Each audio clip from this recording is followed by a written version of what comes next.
എല്ലാവർക്കും health glow ടേസ്റ്റിലേക്ക് വീണ്ടും സ്വാഗതം. ഞാൻ ജീസ ജോർജ്. ന്യൂ ബോൺ ബേബീസിന്റെ മുതൽ ഒരു 2 years വരെ ഈ ഒരു സമയത്തുള്ള കുഞ്ഞുങ്ങൾ എന്ന് പറഞ്ഞാൽ അവർക്ക് ഇമ്മ്യൂണിറ്റി ഭയങ്കര കുറവായിരിക്കും. അതുപോലെ ഇൻഫെക്ഷനൊക്കെ ഉണ്ടാവാൻ സാധ്യത കൂടുതലായിരിക്കും. പിന്നെ അവരുടെ സ്കിൻ ഭയങ്കര സോഫ്റ്റ് ആയിരിക്കും. അപ്പോൾ ഈ ഒരു കാരണം കൊണ്ട് ഒക്കെ തന്നെ കുഞ്ഞുങ്ങളുടെ ക്ലോത്ത് വാഷ് ചെയ്യുമ്പോൾ നമ്മൾ കുറച്ച് കാര്യങ്ങൾ ശ്രദ്ധിക്കേണ്ടതുണ്ട് കേട്ടോ. അതായത് നമുക്ക് എങ്ങനെ വാഷ് ചെയ്തെടുക്കാം, ഹാൻഡ് വാഷ് ചെയ്യുമ്പം അല്ലെങ്കിൽ ബക്കറ്റ് വാഷ്, അതുപോലെ വാഷിംഗ് മെഷീനിൽ വാഷ് ചെയ്യുമ്പോൾ ഒക്കെ നമ്മൾ എന്തൊക്കെ കാര്യങ്ങൾ ശ്രദ്ധിക്കണം. പിന്നെ കുഞ്ഞുങ്ങൾക്ക് ഉപയോഗിക്കുന്നതിന് മുമ്പ് എല്ലാ ക്ലോത്തും വാഷ് ചെയ്യേണ്ട കാര്യമുണ്ടോ, അതുപോലെ ഡെറ്റോൾ നമുക്ക് യൂസ് ചെയ്യേണ്ട കാര്യമുണ്ടോ, ഇങ്ങനെയുള്ള കുറേ കാര്യങ്ങളെക്കുറിച്ചാണ് ഇന്നത്തെ വീഡിയോയിൽ ഞാൻ പറയാം. അപ്പോൾ നമുക്ക് നേരെ വീഡിയോയിലേക്ക് പോകാം. അതിന് ആരെങ്കിലും ആദ്യമായിട്ടാണ് ഈ ചാനൽ കാണുന്നെങ്കിൽ അല്ലെങ്കിൽ ഇതുവരെ സബ്സ്ക്രൈബ് ചെയ്തിട്ടില്ലെങ്കിൽ പ്ലീസ് ഡു സബ്സ്ക്രൈബ്. ആദ്യം തന്നെ എനിക്ക് വന്ന കമൻസിൻ്റെ ബേസിസിൽ നമുക്കിത് സ്റ്റാർട്ട് ചെയ്യാം കേട്ടോ. അതായത് അവർ പറഞ്ഞു അവരുടെ ഗ്രാൻഡ് പേരൻസ് ഒക്കെ ഉണ്ട്. അപ്പം പറഞ്ഞു ഉണ്ടാകുന്ന കുഞ്ഞുങ്ങൾക്ക് നമ്മൾ നേരത്തെ ഡ്രസ്സ് മേടിക്കുകയോ വാഷ് ചെയ്യുകയോ ഒന്നും ചെയ്യരുത്, കുഞ്ഞുങ്ങൾ ഉണ്ടാകുമ്പോൾ ആ സമയത്ത് തന്നെ നമ്മൾ പോയി മേടിക്കണം എന്നൊക്കെ പറഞ്ഞു ചേച്ചി ഇത് ശരിയാണെന്ന്. അപ്പം അത് ഓരോരുത്തർക്കും ഓരോ വിശ്വാസമാണ്. ഇപ്പം ഒരു സേഫ്റ്റിയുടെ രീതിയിൽ ഒരു ഹെൽത്ത് കെയർ പ്രൊഫഷണൽ എന്ന രീതിയിൽ ഞാൻ പറയുകയാണെങ്കിൽ നമ്മൾ എന്തായാലും കുഞ്ഞുങ്ങൾക്ക് ഉപയോഗിക്കുന്ന ഈവൻ ഒരു കർച്ചീഫ് ആണെങ്കിലും ഒരു ടവൽ ആണെങ്കിലും ക്ലോത്ത് ആണെങ്കിലും ബെഡ് സ്പ്രെഡ് ആണെങ്കിലും എന്താണെങ്കിലും നമ്മൾ അത് നേരത്തെ മേടിച്ച് വാഷ് ചെയ്ത് നന്നായിട്ട് സൺലൈറ്റിൽ ഉണക്കിയിട്ട് വേണം അത് കുഞ്ഞുങ്ങൾക്ക് വേണ്ടി യൂസ് ചെയ്യാൻ വേണ്ടി വെക്കാൻ. കാരണം എന്താണെന്ന് വെച്ചാൽ നമ്മളിപ്പോൾ ഒന്ന് ആലോചിക്കുക, ക്ലോത്ത് ഉണ്ടാക്കുന്ന സ്ഥലം അവിടുന്ന് പിന്നെ അത് ഷോപ്പിലെത്തി, അവരവിടുന്ന് സ്റ്റിച്ച് ചെയ്ത് കഴിഞ്ഞിട്ട് പിന്നെ റീറ്റെയിൽ ഷോപ്പിൽ വന്നു, അവിടെ നമ്മൾ വാങ്ങി. അപ്പോൾ എന്തോരം സ്ഥലത്തോടെയാണ് ഈ ഒരു ക്ലോത്ത് കടന്നു പോകേണ്ടത്. അപ്പോൾ എന്തോരം ബാക്ടീരിയയോട് ഇത് എക്സ്പോസ്ഡ് ആയിട്ടുണ്ട്. അപ്പോൾ അത് നമ്മൾ ഒരിക്കലും നമ്മുടെ കുഞ്ഞുങ്ങൾക്ക് ഡയറക്റ്റ് യൂസ് ചെയ്തിട്ട് അത് ഹാർംഫുൾ ആയിരിക്കും. അപ്പോൾ ആ കാര്യം നിങ്ങൾ പ്രത്യേകം ശ്രദ്ധിക്കുക. നമ്മൾ കുഞ്ഞുങ്ങളുടെ ഡ്രസ്സ് വാഷ് ചെയ്യുമ്പോൾ നമ്മൾ ഒന്നെങ്കിൽ നമ്മൾ വാഷിംഗ് മെഷീനിൽ വാഷ് ചെയ്യും, ഇല്ലെങ്കിൽ ബക്കറ്റിൽ ഹാൻഡ് വാഷ് ചെയ്യും, ഇല്ലെങ്കിൽ നമ്മൾ നമ്മുടെ നാട്ടിലുള്ള പോലെ ഇങ്ങനെ കല്ലിൽ അടിച്ച് അങ്ങനെ വാഷ് ചെയ്യും. അപ്പോൾ നമ്മൾ ഏത് തരം വാഷ് ആണെങ്കിലും അതിന് ആദ്യം ചെയ്യേണ്ട കുറച്ച് കാര്യങ്ങളുണ്ട് കേട്ടോ. ആദ്യം തന്നെ നമ്മളിപ്പോൾ കുഞ്ഞുങ്ങൾക്ക് ഡയപ്പർ അല്ല നമ്മൾ ക്ലോത്ത്സ് ആണ് ഉപയോഗിക്കുന്നത്, ഡയപ്പർ ക്ലോത്ത്സ് ആണ് യൂസ് ചെയ്യുന്നതെങ്കിൽ അവരുടെ പൂപ്പ് പറ്റിയത് അല്ലെങ്കിൽ യൂറിൻ പറ്റിയിട്ടുള്ള ആ ഒരു ക്ലോത്ത്സ് നമ്മൾ സെപ്പറേറ്റ് വെക്കണം. അതുപോലെ തന്നെ അവരുടെ ഡ്രസ്സ്, ടവൽ, നാപ്കിൻ അങ്ങനത്തെ ഒക്കെ ഉള്ളതല്ലോ അത് നമ്മൾ സെപ്പറേറ്റ് രണ്ടായിട്ട് വേണം നമ്മൾ വാഷ് ചെയ്യാൻ കേട്ടോ. അപ്പോൾ നമ്മൾ ആദ്യം തന്നെ ഈ പൂപ്പ് അതുപോലെ യൂറിനൊക്കെ ഉള്ളത് ഇത് നമ്മൾ ആദ്യം വാഷ് ചെയ്ത് കളയണം. എന്നിട്ട് വേണം അത് നമ്മൾ സോക്ക് ചെയ്ത് വെക്കാൻ. പിന്നെ അതുപോലെ തന്നെ നമ്മൾ ഇപ്പം ഡ്രസ്സാണെങ്കിലും ടവൽ അങ്ങനത്തെ ഉള്ളതിൻ്റെ അകത്തൊക്കെ ഇപ്പോൾ കുഞ്ഞുങ്ങളുടെ ഇപ്പോൾ അവർക്ക് എന്തെങ്കിലും അസുഖം ഉണ്ടെങ്കിൽ അവരുടെ നേസൽ സെക്രീഷൻസ് പറ്റിയത്, ഇല്ലെങ്കിൽ അവർ ബ്രസ്റ്റ് മിൽക്ക് പറ്റിയതായിരിക്കാം, ഇല്ലെങ്കിൽ ഫോർമുല മിൽക്ക് വീണതായിരിക്കാം, ചിലപ്പോൾ അവരറിയാതെ വൊമിറ്റ് ചെയ്തതോ സ്പിറ്റപ്സ് വന്നതോ ആവാം. അപ്പോൾ ഇങ്ങനത്തെയൊക്കെ ഫ്ലൂയിഡ്സ് അതിലുണ്ടെങ്കിൽ അവിടെയായിരിക്കും ബാക്ടീരിയയുടെ ഗ്രോത്ത് വരാനുള്ള സാധ്യത ഏറ്റവും കൂടുതൽ. അപ്പം നമ്മൾ ആ ഒരു ഭാഗം നമ്മൾ സെപ്പറേറ്റ് ആദ്യം ഒന്ന് കഴുകണം. വെള്ളത്തിലൊന്ന് റണ്ണിങ് വാട്ടറിൽ കഴുകിയിട്ട് വേണം അതൊന്ന് സോക്ക് ചെയ്ത് വെക്കാൻ വേണ്ടി പോകാൻ. ഇനി എത്ര നേരം സോക്ക് ചെയ്ത് വെക്കാം? ചിലപ്പം ചിലരുണ്ടാവും ഇപ്പോൾ തലേന്നത്തെ തുണിയൊക്കെ അങ്ങനെ ബുക്ക് വെച്ചിട്ട് പിറ്റേന്നത്തെ അലക്കും. പക്ഷെ അത് പാടില്ല കേട്ടോ. യൂഷ്വലി നമ്മൾ എസ്പെഷ്യലി ന്യൂബോൺ ബേബീസിനൊക്കെ 2 നേരം തന്നെ വാഷ് ചെയ്യുന്നതാണ് ഏറ്റവും നല്ലത്. രാത്രിയിലത്തെ തുണികളെല്ലാം രാവിലെ വാഷ് ചെയ്യും, ആ ഒരു ദിവസത്തെ എല്ലാം കൂടെ വൈകുന്നേരം വാഷ് ചെയ്യും. ഇതാണ് ശരിക്കും ഒരു പ്രോപ്പറായിട്ടുള്ള ഒരു കാര്യം എന്ന് പറഞ്ഞാൽ നമ്മളിങ്ങനെ വെച്ചുകൊണ്ടിരുന്നിട്ട് ബാക്ടീരിയയുടെ ഒരു ഇതിൻ്റെ അളവ് ഇങ്ങനെ കൂടിക്കൊണ്ടിരിക്കും. ഇനി നമ്മൾ കുഞ്ഞിൻ്റെ ഡ്രസ്സ് വാഷ് ചെയ്യാൻ വേണ്ടി എങ്ങനത്തെ സോപ്പ് ഉപയോഗിക്കണം? അത് സോപ്പ് ആവാം, ഡിറ്റർജൻറ്റ് ആവാം, ലിക്വിഡ് സോപ്പ് ആവാം, എന്താണേലും മൈൽഡ് ആയിട്ടുള്ളത് വേണം യൂസ് ചെയ്യാൻ. ഇപ്പോൾ എൻ്റെ കേസിലാണ് ഞാൻ കുഞ്ഞുങ്ങൾക്ക് വേണ്ടി സെപ്പറേറ്റ് ഒത്തിരി മാർക്കറ്റിൽ അവൈലബിൾ ആണ് കുഞ്ഞുങ്ങൾക്ക് വേണ്ടിയുള്ള ഡിറ്റർജൻസ് ഒക്കെ. പക്ഷെ അതൊന്നും ഞാൻ യൂസ് ചെയ്തിട്ടില്ല കേട്ടോ.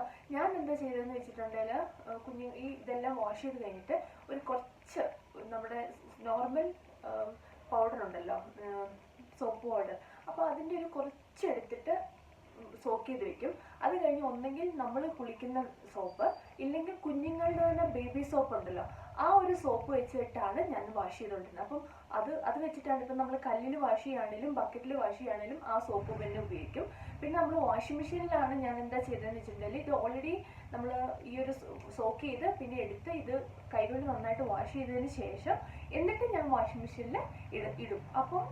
അപ്പം ഓൾറെഡി അതിൻ്റെ മിക്കവാറും ഡേർട്ടൊക്കെ പോയിട്ടുണ്ടല്ലോ, പിന്നെ കുറച്ചല്ലേ കാണുള്ളൂ. അപ്പോൾ അതുകൊണ്ട് ആ സമയത്ത് കുറച്ചൊരു ഡിറ്റർജൻറ്റും കൂടെ ഇട്ട് കൊടുക്കും. അങ്ങനെയാണ് കേട്ടോ ഞാൻ വാഷ് ചെയ്തെടുത്തത്. അപ്പോൾ അതുപോലെ നിങ്ങൾക്ക് നിങ്ങളുടെ യുക്തി അനുസരിച്ച് വളരെ മൈൽഡായിട്ടുള്ള ഡിറ്റർജൻറ്റ് വെച്ചിട്ട് വാഷ് ചെയ്തെടുക്കാവുന്നതാണ്. അതുപോലെ തന്നെ ശ്രദ്ധിക്കേണ്ട വേറൊരു കാര്യമാണ് 2 വയസ്സ് വരെയുള്ള കുഞ്ഞുങ്ങളുടെ ഡ്രസ്സ് സെപ്പറേറ്റ് ആയിട്ട് അലക്കുന്നതാണ് ഏറ്റവും നല്ലത്. കാരണം നമുക്ക് എന്തെങ്കിലും അസുഖം കൊണ്ട് അത് കുഞ്ഞുങ്ങളിലേക്ക് വരാനുള്ള സാധ്യതയുണ്ട്. കാരണം നമ്മൾ സെയിം വാഷിംഗ് മെഷീനിലൊക്കെ ആണെങ്കിലല്ലോ യൂസ് ചെയ്യുന്നത്. അതുകൊണ്ട് അപ്പം അവരുടെ ഡ്രസ്സ് നമ്മൾ സെപ്പറേറ്റ് അലക്കണം, നമ്മുടെ ഡ്രസ്സ് നമ്മൾ സെപ്പറേറ്റ് ആയിട്ട് വേണം വാഷ് ചെയ്യാൻ. ഓക്കെ, വാഷ് ചെയ്തു. ഇനി അടുത്ത ക്വസ്റ്റ്യൻ ആണ് എങ്ങനെ നമുക്ക് ഡ്രൈ ചെയ്യാം. നമ്മൾ ഡ്രൈ ചെയ്യുന്നതിന് മുമ്പ് ഇപ്പം വാഷിംഗ് മെഷീൻ ആണെങ്കിൽ അവിടെ തന്നെ നമുക്കൊരു ഡ്രൈ ആയി കിട്ടും. അപ്പോൾ നമ്മളെടുത്ത് വിരിച്ചിട്ടാൽ മതി. പക്ഷെ നമ്മൾ ഹാൻഡ് വാഷ് ആണെങ്കിലും പിന്നെ നമ്മൾ വാഷ് ചെയ്യും, നമ്മൾ കല്ലേൽ ഇങ്ങനെ വാഷ് ചെയ്യില്ല. അപ്പം അങ്ങനെയൊക്കെ ആണെങ്കിലും ഇതെല്ലാം കഴിഞ്ഞിട്ട് ലാസ്റ്റ് ഒരു 10 മിനിറ്റ്സ് ഒരു വാം വാട്ടറിൽ നമ്മളൊന്ന് സോക്ക് ചെയ്ത് വെക്കുന്നതാണ് നല്ലത്. അപ്പോൾ എന്തെങ്കിലും ബാക്കി നമ്മൾ നന്നായിട്ട് റിൻസ് ചെയ്തെങ്കിൽ പോലും എന്തെങ്കിലും ബാക്കി കുറച്ചെങ്കിലും ഒരു ഡിറ്റർജൻറ്റ് ഉണ്ടെങ്കിൽ അതങ്ങ് പോകാൻ വേണ്ടിയാണ് കേട്ടോ. അതിനുശേഷം നമുക്ക് എടുത്ത് നന്നായിട്ട് അത് ഇതിൻ്റെ വെള്ളം കളഞ്ഞിട്ട് നമുക്ക് ഡയറക്റ്റ് സൺലൈറ്റിൽ വേണം ഡ്രൈ ചെയ്തെടുക്കുക. അതാണ് ഏറ്റവും സേഫ് ആയിട്ടുള്ള കാര്യം. പക്ഷേ ഇപ്പോൾ ഒരു ക്വസ്റ്റ്യൻ ആണ്, ഇപ്പോൾ കുഞ്ഞുങ്ങൾ ഇപ്പോൾ ഒരു ജൂൺ ജൂലൈ മാസങ്ങളിലൊക്കെ ഉണ്ടാകുന്ന കുഞ്ഞുങ്ങളുടെ എന്ത് ചെയ്യുന്നത്.